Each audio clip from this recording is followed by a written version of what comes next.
and then actually execute those sessions. So that was my steps 1, 2, 3, and 4. So you gotta have that. And then at the very end, because we also, and now I know I'm telling the truth, but we always think I have a goal and I have energy, so it's just going to happen. And we don't account for the sacrifices that you need to make and the obstacles that you're going to run into. So the last thing you want to jot down, just so that it's in your spirit that you understand. So when it comes up, you're not thrown off. Is sacrifices to make, right?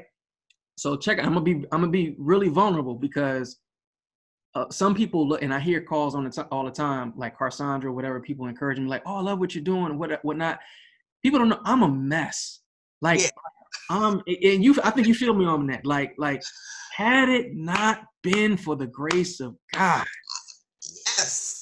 like, just flat out, like, I'm selfish. I'm broken. Like, there's all of that, and we don't have enough time for me to go through like my whole life story and the mistakes I made and all of that nonsense. But suffice it to say, by the grace of God, I went from this selfish single man who was like irresponsible, broken, just like lifeless and purposeless, to happily married, faithfully married, strong in my convictions of faith, raising a family, doing my thing, trying to live, unto his glory. That's a step. Like, I don't even think that's ever been done before in my family.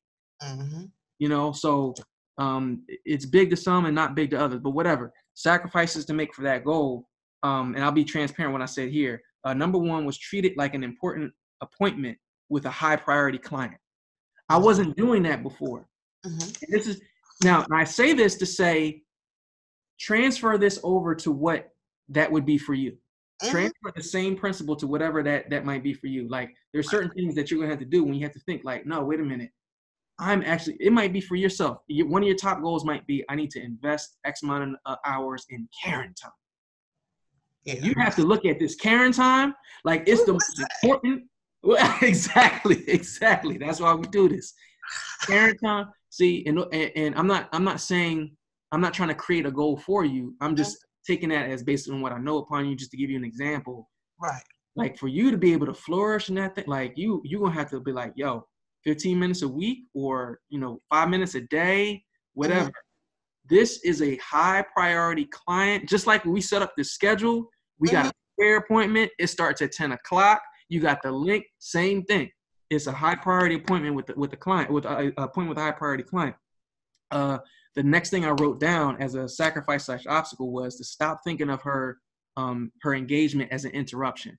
I'm terrible, and that's why I say being broken. I'm terrible about, like, well, I'm working and I'm doing something. I'm in my turtle mode, so I have to stay focused and do detail.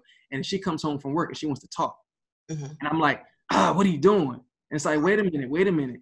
Is this one of my top goals or is it not? And I always get convicted. And I'm always like, okay, I got to remind myself. And that's why you have a book. That's why you write it down. That's why you have this planner, is to remember and take hold of what are the important things in your life. Because you don't want to get to the end of this whole thing and be like, oh, what did I do with it? I had this opportunity. I could have been so much more. I could have been so much happier. I could have been so much more fulfilled. And I threw it away because I decided I wanted to be annoyed with my wife for 5 minutes instead of giving her the 5 minutes that she was due. Right? So substitute Karen. I should have given Karen that 5-minute time, but instead I was thinking, oh, well, no, I got to chase after this, or somebody else is worthy of my time. It's like, nah, we're going to have to arrest that flamingo. You're going to have to arrest that flamingo. Everybody, look, I'm telling you, I know you get like, oh, you chasing after this, and like, somebody said this over here, there's a party over there.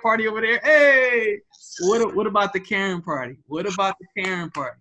What about that nurturing, taking that time to be still and listen to the voice of the Lord and rehearse different scriptures about, like, I am fearfully and wonderfully made. That's one of my wife's like signature verses that she speaks and teaches on. I am fearfully and wonderfully made. I know you're doing that, but this is going to give you fuel and license to actually do those things. So again, that's the goal sheet, planning sheet. That's how that section works. You create 3 of them.